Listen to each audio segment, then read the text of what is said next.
into her. Felix sets up a barrier shield to protect her. Sakura tells him she's in debt, but they realize the dragon before them seems different. Felix tells her he and Bradford will provide support while they leave the finishing blow to Sakura. Felix plans to draw the dragon in the left direction, so he tells Luke to get himself to a safe distance, and Luke hesitantly agrees. As he walks off, he feels pathetic because even though his skill evolved, he's still pretty much useless in combat. However, he resolves to do whatever he can as he spots Garnet, who's still bleeding out. Luke sees he's lost a lot of blood already, but he's still breathing, so he picks him up and calls out to see if he can hear him. But when he takes a closer look, he sees Garnet's face is almost completely crushed. Luke quickly places him on the ground, wondering if there's still time to save him if he ignores the armor and focuses on his body. Just then, a loud roar from the dragon echoes behind, causing a strong wind to blow in his direction. Luke can't believe that the dragon's breath is strong enough to reach all the way out there, so he figures they'll be in the range of a direct attack if they don't move, but worries about Garnet's condition. Luke becomes overwhelmed with frustration when he notices the mithril sword lying nearby and decides it's time to either sink or swim. He figures that he can have the repair target be the dungeon wall that he merged with the sword and use the earth as the raw material to compensate. At his, Luke activates his skill and creates a wall to protect them from the dragon's breath. He insists that as someone who was abandoned for being useless, he couldn't possibly abandon someone else who's on the brink of death. He figures the wall isn't so bad, especially since he hasn't tried it before. Then he turns to activate his skill on Garnet, and demands that Garnet better apologize for every time he chewed him out. He continues to work on repairing him, hoping that it brings him back, but when the repair finally works, Luke realizes Garnet is a she, and her grapefruit is hanging out for free. Garnet begins to open her eyes and suddenly sits up, finally remembering the dragon. She tries to rush over to slay the monster, but ends up staggering as Luke calls out for her. Luke tells her not to move since he can only fix her wound, but can't restore the blood she lost. But Garnet doesn't seem to know what he means. Suddenly, she remembers being hit around her chest, but when she grabs her grape seeds, she realizes she's been flashing Luke the whole time. She rushes to hide her flat surface as she screams at Luke for seeing, but he tries to explain he couldn't help it cause he had no idea she was a woman. Luke offers to fix her armor and tells her to turn around, and as he places his hand on her back, he realizes Garnet can be both a guy's and a girl's name, but he'd never have guessed it was Melons under her armor. Once Luke finishes with the armor, he says it should hold for now and suggests they wait for Sakura and the others to finish off the dragon. As they wait, Garnet asks Luke if he isn't curious about why she was hiding her gender, so Luke casually says he figured she wouldn't want him to know her reasons and doesn't intend on forcing her to spill. However, this response angers her as she screams out his last name, so Luke reminds her to take it easy or she'll pass out. To his surprise, the prickly midget bows before him and admits she owes him an apology. She struggles to get the words out as she apologizes for being rude to him before, so Luke asks if it was because she thought he was smuggling mithril, making her demand to know who told him. She then laments Felix sticking his nose where it doesn't belong, but Luke assures her she doesn't need to tell him anything she doesn't want to since she must have her reasons. However, Garnet apologized and said she wouldn't make any excuses or her mother would unalive her for sticking to her pride. She calmly tells him she's grateful to him for healing her cause she would have died if it weren't for him. Luke is surprised to hear this and had no idea she could be so forthright, so he tells her it's all under the bridge, even the part where he laid ideas on her tiny treasure chest. Garnet immediately restores the factory settings and tells Luke to forget about that no matter what, but he assures her he has bigger melons to fantasize about back in his shop. Suddenly, Luke hears a loud boom sound and figures the others must have defeated the dragon, but Garnet laments not having the chance to pay those monsters back. Luke then suggests they head back and meet with the others, and stretches his hand to ask if she can stand. However, Garnet glares at him with her cheeks red and insists she can stand just fine on her own. He then asks if she's okay meeting the others with her helmet gone, but she tells him it's fine since Felix and Bradford have seen her face before. However, neither of them knows she's a woman because their order has a dumb old rule that only allows men to join. Luke remembers that even Felix has been referring to Garnet as a he this whole time, so Garnet tells him that's why she's been calling herself the commander's little brother and makes him promise not to tell a soul. Luke figures Garnet's reason for being in the order must be something major if she's willing to hide her gender, and even though he's curious, he decides it's none of his business and starts to head back. Suddenly, Garnet stops moving when something catches her attention, causing Luke to wonder what's wrong. She then points in a direction and asks if he also sees what she sees, which turns out to be a huge hole that they didn't notice on their way in there. They figured the plants beside it must have been the reason why, and were probably covering the hole when they passed through earlier. She figures something gigantic must have busted out while they were heading into the caves, which Luke agrees to. Garnet then suggests that the dungeon that appeared in the Sundial Forest might have come out of the hole, so Luke agrees that the guild wouldn't have noticed the hole there either. Luke says they'll have to warn the guild when suddenly, the walls begin to rumble and the hole starts closing. Luke points out that it's a pretty common trap mechanism for a dungeon, but if the mechanism is out here, that means the dungeon must be part of the trap. Garnet asks if he thinks someone is controlling the dragon, and though Luke doesn't want to consider it, he figures that there must be a switch that would trigger that door. Suddenly, they spot a person right under the hole, so Luke tells Garnet to wait right there while he investigates. He quickly runs up to check if she's okay, and even though there's no response, a sign of relief shows on his face when he realizes the woman is still conscious. Just then, Luke realizes that he'd recognize those oversized milk bags anywhere and asks if it's Noir. He asks what on earth she's doing out there and says he heard the rest of the party never returned, so Noir suddenly begins to cry and apologize over and over again.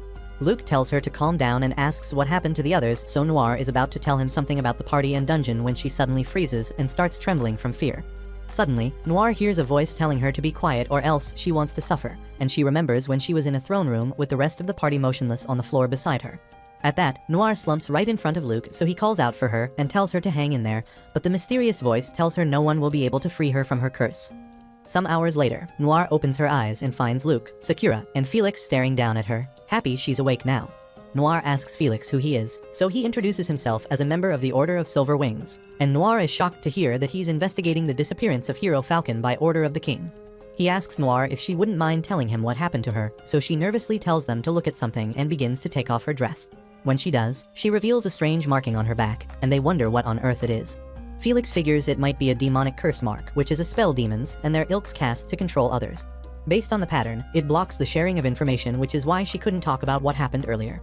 Felix asks Luke if it's possible to remove the spell with his repair skill, but Luke Loki thinks she deserves the karma. Felix assures him that the part she played in abandoning him is unforgivable, but insists this was no time to hold grudges. Between the mysterious hole and Noir's discovery, it was possible their town could be in danger.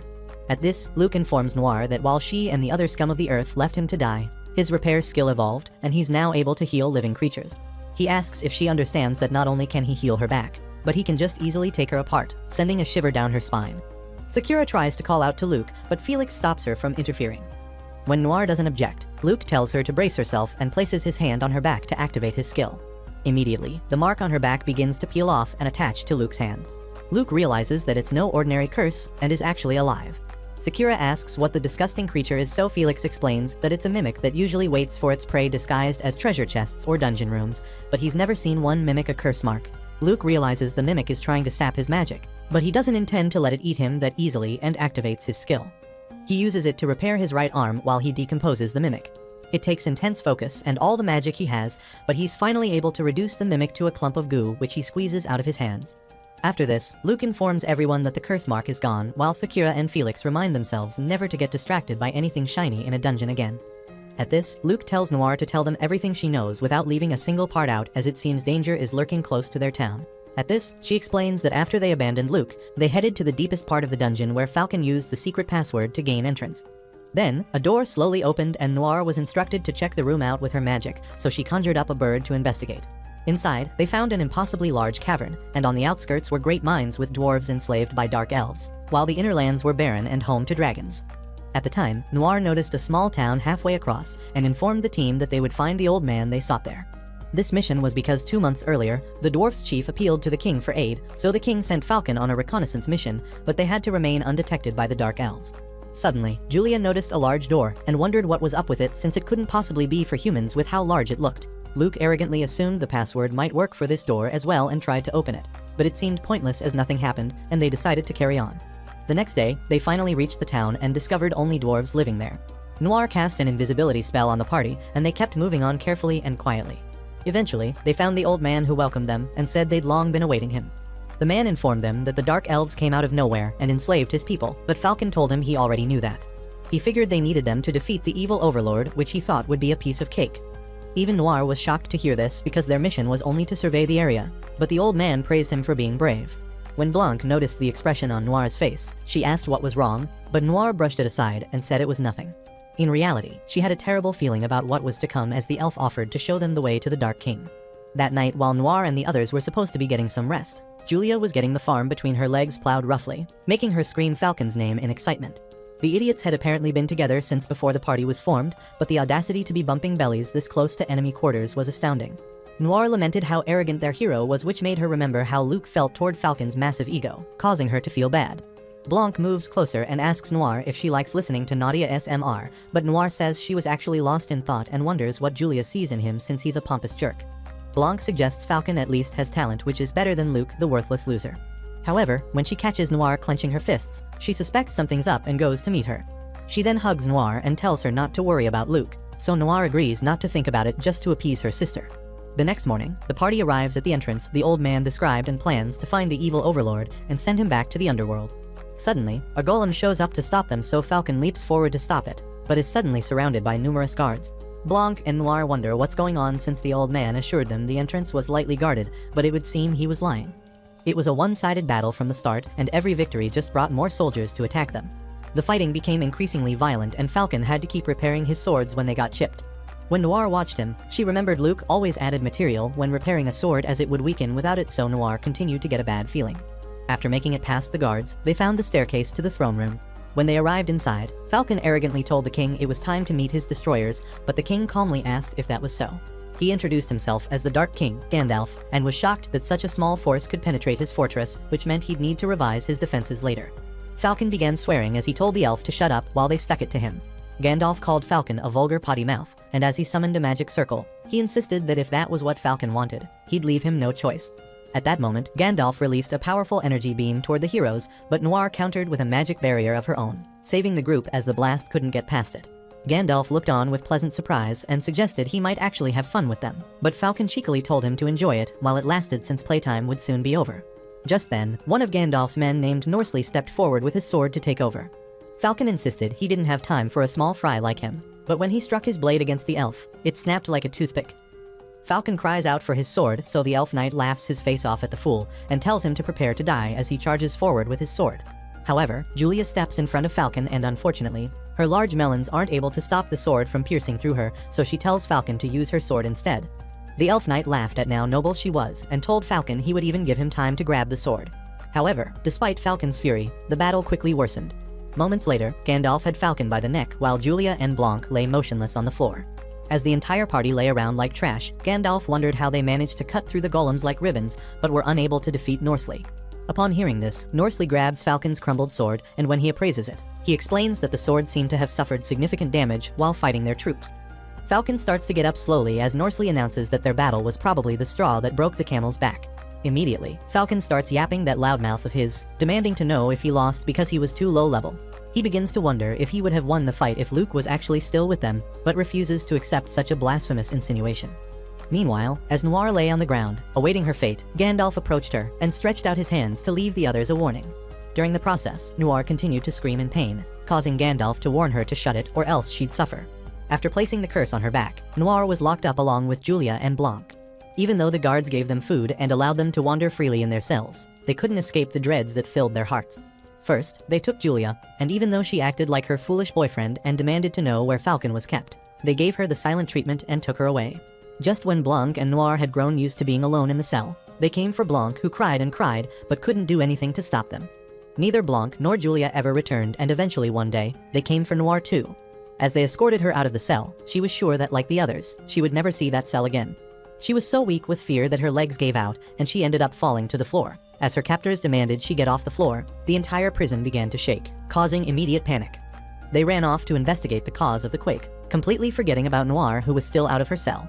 Even though she was shivering with fear, Noir knew she had to do whatever it took to get out of there, so she got to her feet and started running. She used the meager magic she had left to conceal her presence as she snuck around the buildings. She crossed the Dragonlands and returned to the entrance of the upper level of the dungeon. However, she soon reached a point that was heavily guarded, just as her magic gave out and she was no longer able to conceal herself. She began to cry, thinking this was the end of the road for her, but she suddenly heard the sound of wind, and when she looked to the side, she noticed that the large door that was shut earlier had been opened and was the source of the wind. Even though she had no idea where it led, her only chance of survival was to go through it, so she summoned every last bit of strength inside her and climbed the steep slope that was just beyond the door, and she kept going until finally, she saw light. She was so overcome with joy to find an exit that she didn't realize she was at the edge of a cliff and ended up falling to the trees below. It all went black for her, and she figured she was going to die, upset that she wasn't able to save her sister after all. However, just as she was about to succumb to the darkness, she heard voices, and to her utmost surprise, the person she saw before her was someone she never thought she'd lay eyes on again. After the story, Noir takes a nap to recover from the trauma of reliving that twice. Luke says he doesn't know where to start making sense of that, while Felix says they'll need to request backup from the king. Luke is surprised Felix trusted him not to hurt Noir, so Felix reminds him that he managed not to disintegrate Garnet after all. Suddenly, Sylvia rushes into the room and tells Luke to come with her for an emergency. down at the guild. Several merchants throw tantrums complaining that they're getting fewer patrons thanks to the dragon sightings, and insist the guild do something about this. Merida is overwhelmed by all the complaints, so when she spots Sylvia and Luke, she quickly asks for their help. Since the guild manager isn't around either, the merchants turn to Luke and ask if it's true that another dragon appeared. Since most of the adventurers in the area are E-rankers, powerful enemies like dragons would keep showing up. Luke tries to assure the merchants that the king was sending reinforcements, but they weren't convinced since it could take weeks for them to arrive, which was enough time to go bankrupt from their businesses. Luke realizes the arguments would go on for hours at this rate, so he decides to play his last card. He tells everyone to shut their pie holes and explains that since he made many contacts in his time as an adventurer, he'd try to get a hold of time. Luke lists heroes like Dustin of the Two Spears, Roy of the Beast Prairies, Travis of the Black Bay Ridge, and Theodore the Dragon Slayer. Sylvia asks Merida if she's ever heard of those names before, so she explains that they're all adventuring elites and rankers. Luke explains that the first thing his friends would do when they arrive is hire novice adventurers to help. So he tells the men this is a rare opportunity to get exposure to high-level adventurers and asks if they want the opportunity to slip away. Luke reminds Merida that till the reinforcements arrive, the guild will need adventurers to keep watch on the 5th level of the dungeon. So Merida plays along and Luke adds that they'll be given special access to the high-level adventurers.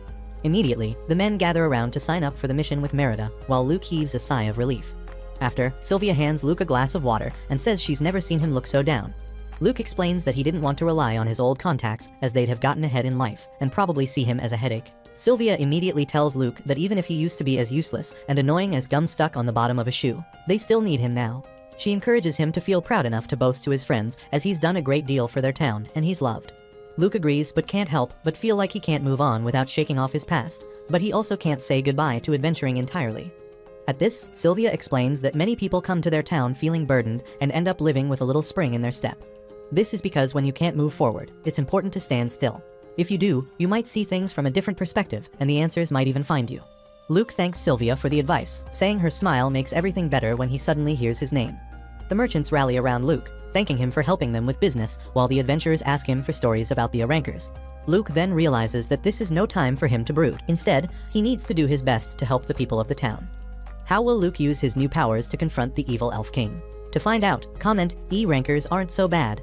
Leave a thumbs up if you enjoyed the video and subscribe to the channel for similar content. And as always, thanks for watching.